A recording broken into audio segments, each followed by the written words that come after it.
જવાન જય કિસાન, જય જવાન જય કિસાન, અમારી માંગે ખેડૂત પ્રધાન દેશમાં ખેડૂતોનું કશું કંઈ ઉપજતું ન હોય અને ખેડૂતની દશા વિહોણી કરી આ લોકો વિકાસના નામે ખેડૂતનો વિનાશ નોતરી રહ્યા છે। આ ગઈકાલે બાયપાસના ખાતમુહૂર્તમાં અમને નજરકેદ કરવામાં આવ્યા, જાણે અમે કોઈ આતંકવાદી ના હોય। બાયપાસના ખાતમુહૂર્ત બાદ ખેડૂતોએ અનોખો વિરોધ નોંધાવ્યો। ખેડૂતોના પૂતળાને જૂતાના હાર પહેરાવી બાયપાસનો વિરોધ કર્યો। યોગ્ય વળતર અપાયા પહેલા જ ખાતમુહૂર્ત કરાતા ખોડલા ગામના ખેડૂતો આકરા પાણીએ। ખેડૂતોનો વિનાશ કરી વિકાસ કરી રહી હોવાનો ખેડૂતોનો આક્ષેપ। 15 ગામોના ખેડૂતોની 157 વીઘા જમીન સરકારે પાણીના ભાવે લીધી હોવાના ખેડૂતોના આરોપ। આગામી દિવસોમાં 15થી વધુ ગામ ચૂંટણીનો બહિષ્કાર કરશે તેવી ચીમકી આપી। કાલે જે બાયપાસનું ખાતમુહૂર્ત કર્યું છે સીએમ સાહેબે, તે પૂરો રૂટ ક્લિયર કર્યા વગર પોતે ખાતમુહૂર્ત કરી નાખ્યું છે કે રૂટ ક્લિયર હોવો જોઈએ, સંપાદનની વિધિ પટી જાય પછી ખાતમુહૂર્ત થવું જોઈએ। પણ આ લોકોએ આમને કાયદા કાનૂન કશું કોઈ નડતું છે નહીં। આ ગોળીને પી જવાવાળા બધા છે, સરકાર જ પોતે।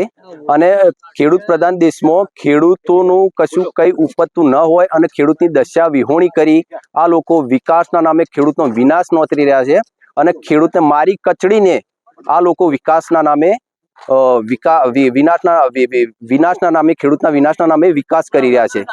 અને જે કહેવાય કે ખોડલા હજુ બાકી હોવા છતાં, રૂટ ક્લિયર ન હોવા છતાં એમને જે કર્યું છે ખાતમુહૂર્ત, તો ખોડલાનો ઉગ્ર વિરોધ છે અને ઉગ્ર વિરોધ નોંધાઈ રહ્યું છે ખોડલા। આવનારા સમયમાં અમારી માંગ નહીં સંતોષાય તો ખોડલાએ જે બાયપાસના ખેડૂતો આવતા હતા એ અને એમના જે શરણ સંબંધી સગાવાલા બધાએ ચૂંટણીનો બહિષ્કાર કર્યો છે અને આવનાર ટાઈમમાં 15 ગામ એકઠા થઈ અને 15 ગામ ચૂંટણીનો બહિષ્કાર કરશે અને ખોડલા આખું બહિષ્કાર કરવા તૈયાર સંમત રહેશે।